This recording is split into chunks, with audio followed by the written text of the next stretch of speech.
My next guest is here for her first visit on this show. She is probably one of the most intense, outspoken, perhaps one of the most intellectual voices in America today. Her books, The Fountainhead, which was made into a motion picture, and Atlas Shrugged, have sold millions of copies. And some people say that her objectivist newsletter is one of the more vital publications in the world today. This is her new book called Capitalism, The Unknown Ideal. I think you will find her most unusual and most controversial. Would you welcome, please, Miss Ayn Rand.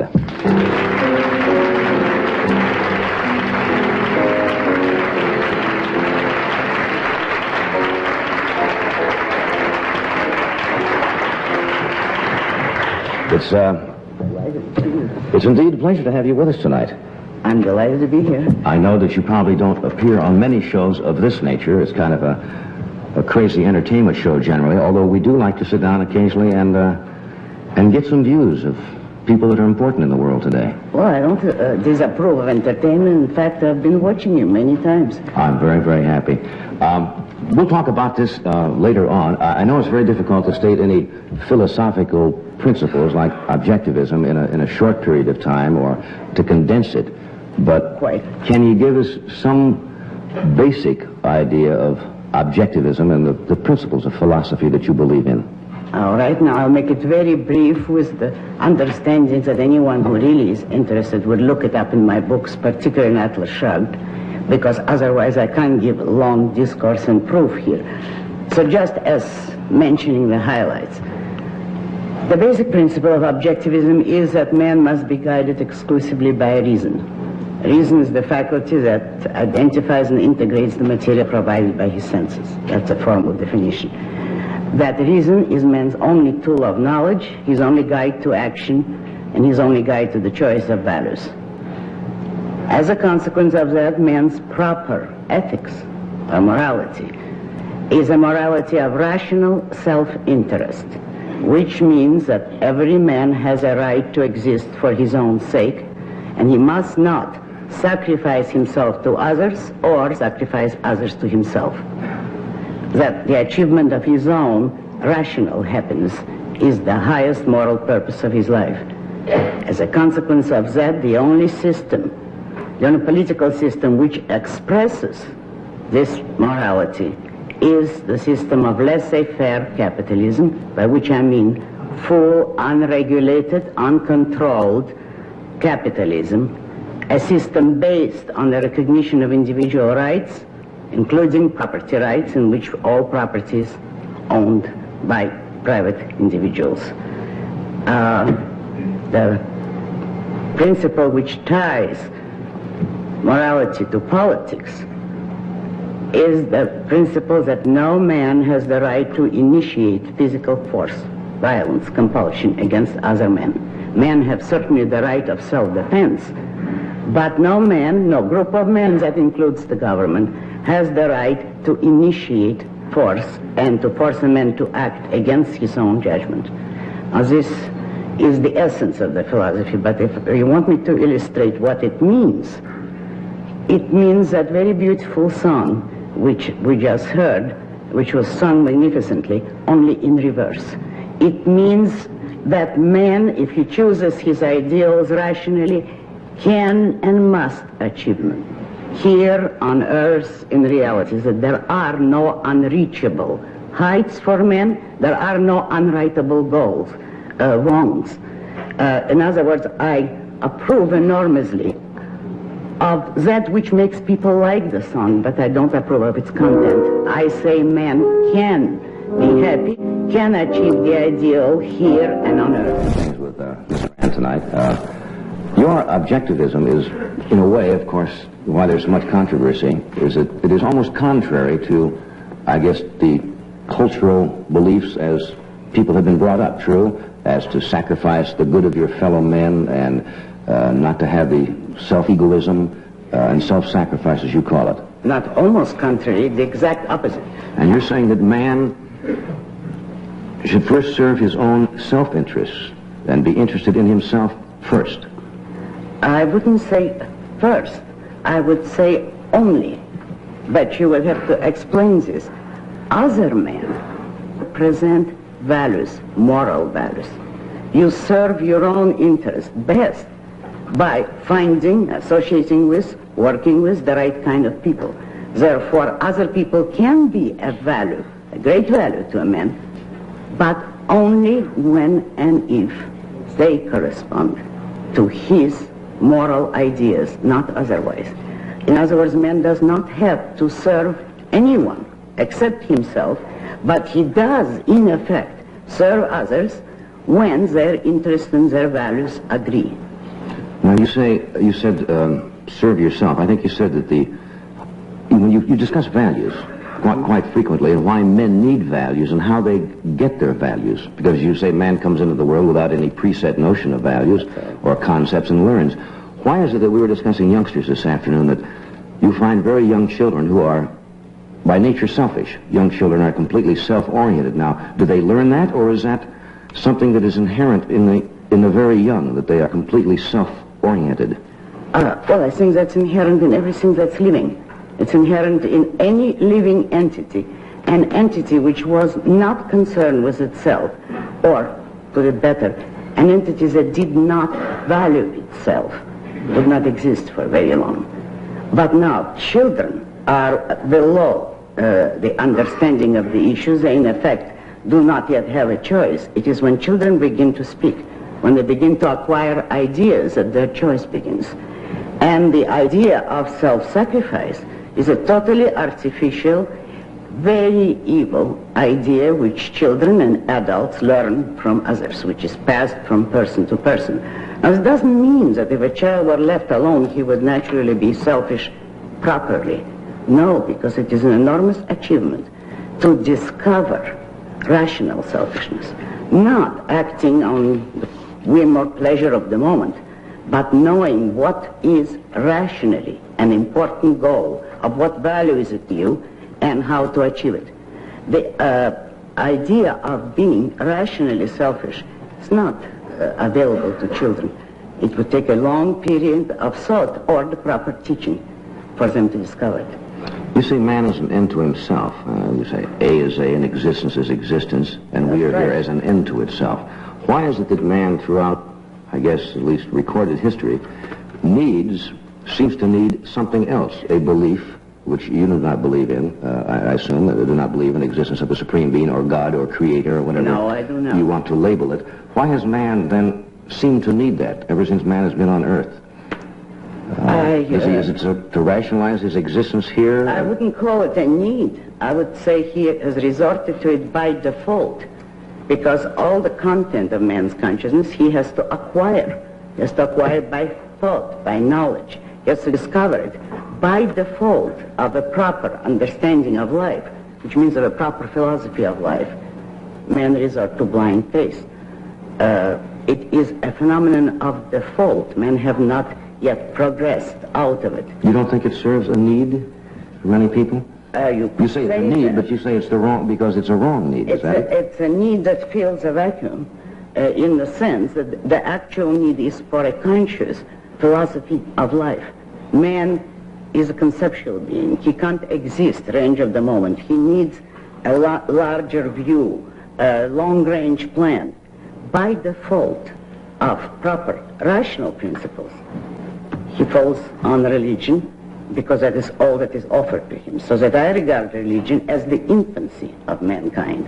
It is the pre-philosophical stage, and a great many people are still in their infancy. You have many lectures at the colleges.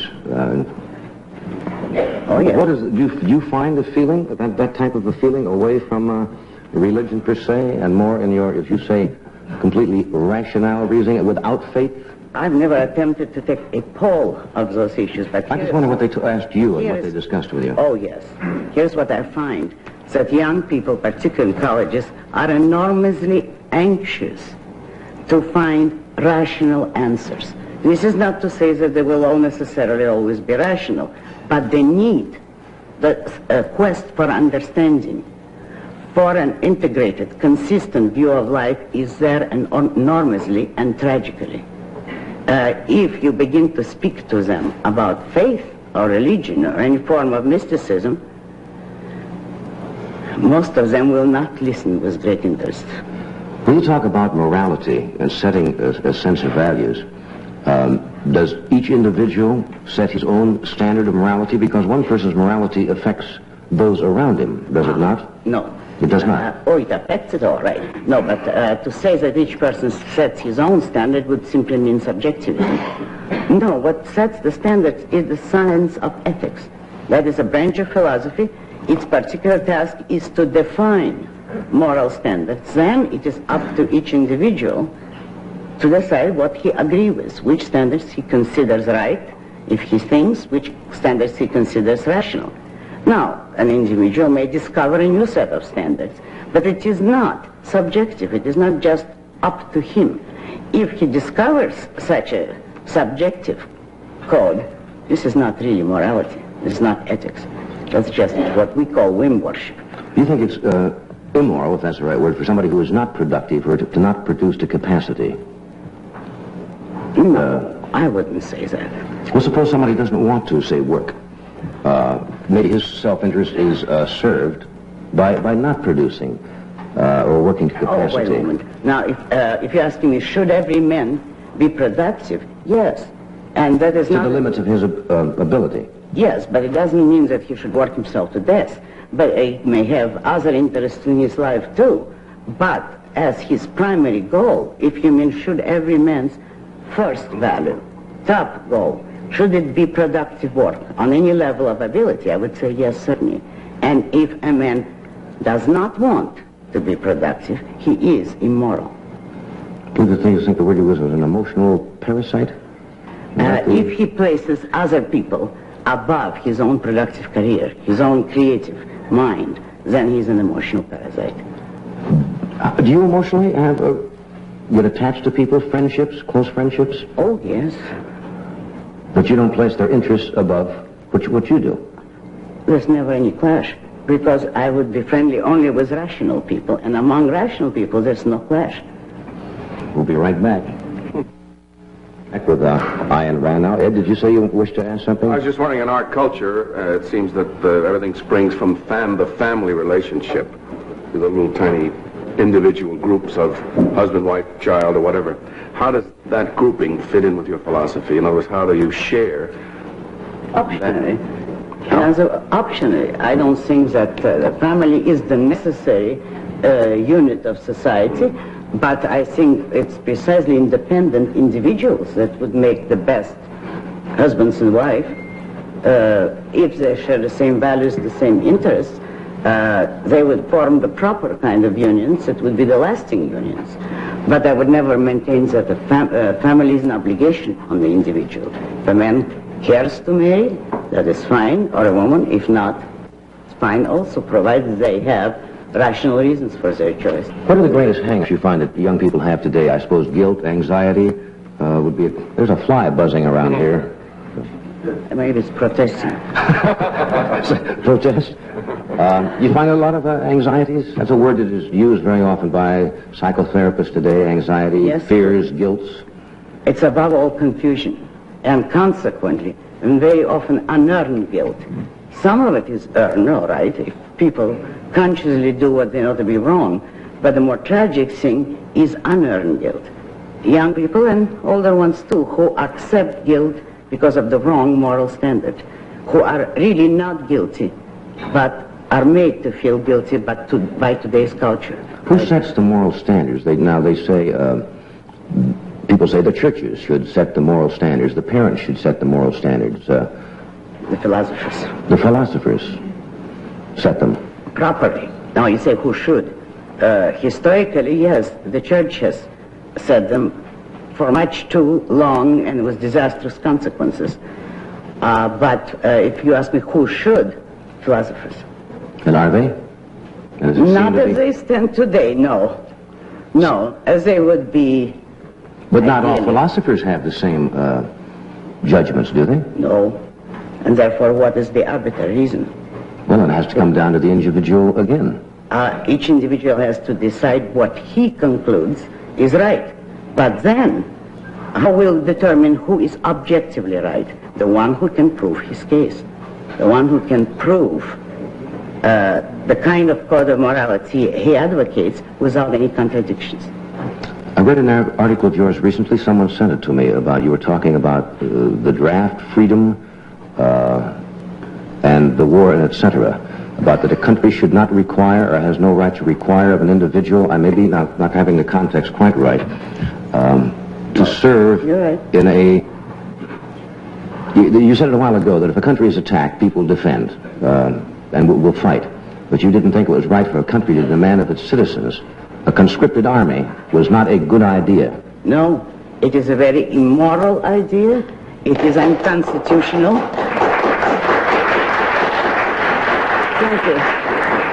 Can we explore that a wee bit now? We got a few boos there, which is to be expected. Anytime anybody has any views that don't go according to the norm, you're going to have some antagonism. But that's why we want to talk about these things. Oh, my views will probably be the norm of the future, but not right now. You say conscripted army, an army by conscription that's drafted is usually not an effective army, that military authorities have repeatedly testified that it is not an effective army, that a volunteer army, an army of men who know what they're fighting for, speaking in practical terms, is much more effective, much better army. But first, the moral issue underlying it. I say that no single individual has the right to demand the life of another individual. Each man is the owner of his own life. That is the meaning of the idea that a man has the right to life, to his own life, not anybody else's. Well, if no single individual has the right to your life or mine, 10 million of them or 2 billion do not acquire that right by ganging up on one man. No man has the right to demand the life of another, therefore neither has a group, nor a nation, or nor a country. Men do not have the right to the life of another human being. Now, of course, your opponents will say, but you're born in a country and in freedom, and people are trying to take over the world, and if we do not stand fast now and protect our freedoms, we may be lost. What is your answer to that? That this is a contradiction, because what it amounts to is saying, since people are trying to take away your freedom, give it up yourself. That is the sole meaning of this kind of argument. You do not descend to your enemy's level in order to defend yourself, morally speaking. Practically speaking, of course, it doesn't work. Well, war, first of all, is terribly stupid. You are not saying, of course, that if this country was not attacked, the people would fight. I would say if it was attacked, yes, people would, because people have always fought for a free or even a semi-free country. If you ask me, is it proper to fight when your country is attacked in self-defense? Yes, I would say certainly, and men should volunteer to fight in such a case, because it is in defense of their own rights and their own freedom. But a country does not have the right to compel them to fight, particularly in a war like Vietnam, in which the United States have no interest whatever. We have nothing to gain by that war, and it is draining this country. Therefore, I am enormously opposed to the whole Vietnam mess, but for the opposite reasons from those that those Vietniks are yelping about.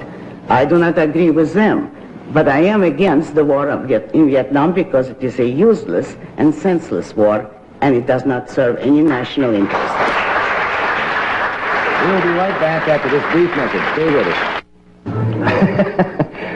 I don't know. We've got a couple of flies. I don't know what it is about those. They'll drive you crazy.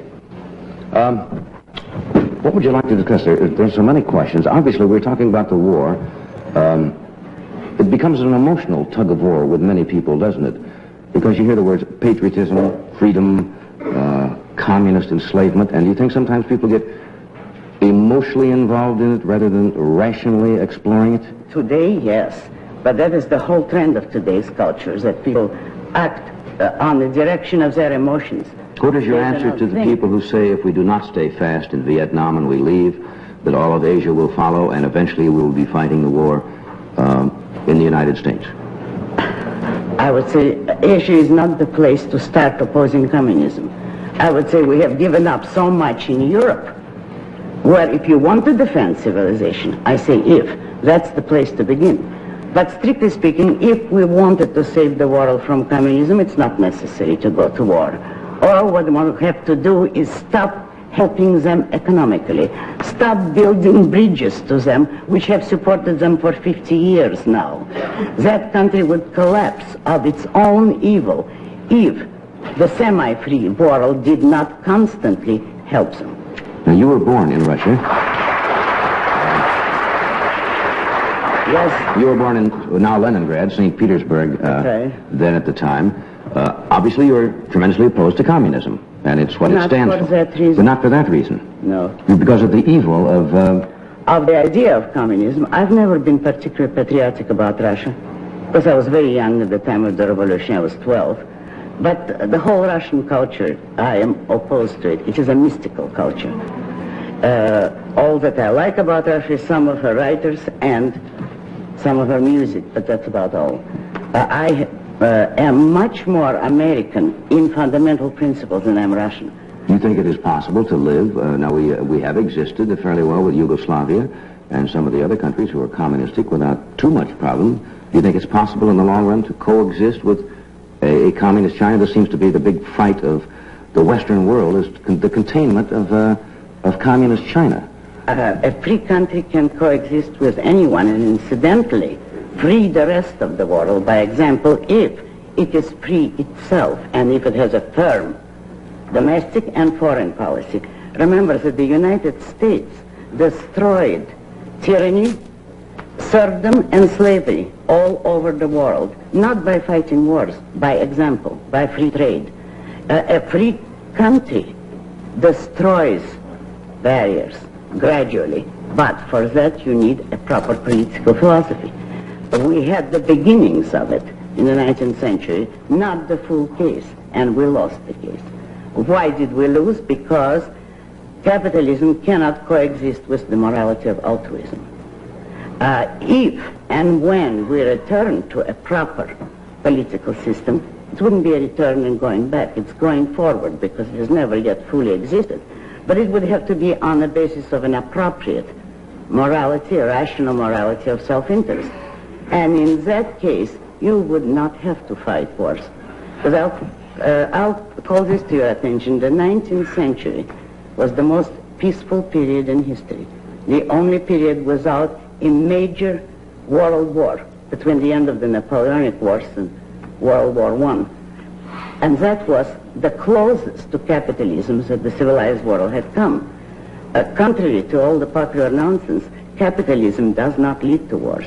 That is the peaceful system, and that has been demonstrated in historical practice. But today, with the kind of mixed economy and mixed philosophies that we stand for, we will ultimately probably have to fight, unfortunately. If we had better ideas, a country like Russia or Yugoslavia, for the whole damn world would not be any problem or any threat to the United States. Do you think that day is going to come? We don't seem to be getting too much smarter. Nobody can predict the immediate future. I don't know. Men have free will. It is possible. I don't see any large-scale sign of it yet, but on the other hand, America is the one country which could not collapse to statism. It's contrary to this whole past and all its basic premises, whereas Europe always was statist. I don't believe that America could go statist, though what kind of trouble we would get into on the way to liberation, I don't know. Thank you. We're going to take station identification. We'll be right back.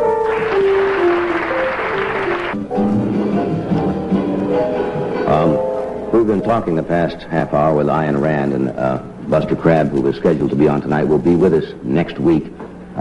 We got talking here, and I think everybody wanted to hear what you had to say. Now, a lot of people probably do not agree with a lot of your views, and when Miss Rand agreed to appear on the show, she only asked one thing. She says, he won't attack me.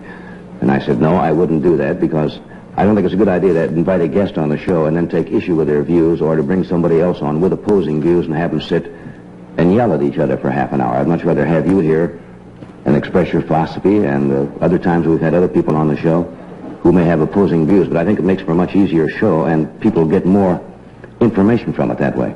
Oh, of course, I couldn't agree with you more. This is your magazine called The Objectivist, which does explain, and we only briefly touched into your philosophy tonight. If anyone wants full proof or greater discussion, this is where they will find it in the magazine of which I am co-editor with Nathaniel Brandon, The Objectivist. Why is it that people, we talked about, you said you were an atheist, and why does that word bring up such violent reaction from people? I think mainly by surprise. You say, I'm an atheist and I don't believe in a creator, and they're not quite willing to... I've never found many people who did believe in God, but the idea of declaring yourself to be an atheist frightens them. Really, that's going on record, huh? That's my impression of people. That always reminds... Also, I must say, I don't associate with religious people. Not too much. Really? Well, not intimately, therefore I would not know what... Do you find some religious people who are intellectual? Oh, yes. Oh, yes. It's perfectly compatible to be intellectual and still believe in supreme being, isn't it? Perfectly compatible? No. It's not Some perfectly people compatible. combine it. Ryan, thank you so much for being with us tonight. Thank you. We'll see you on Monday.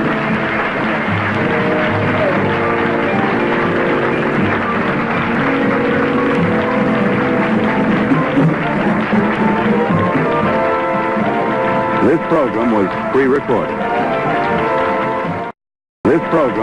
pre-recorded.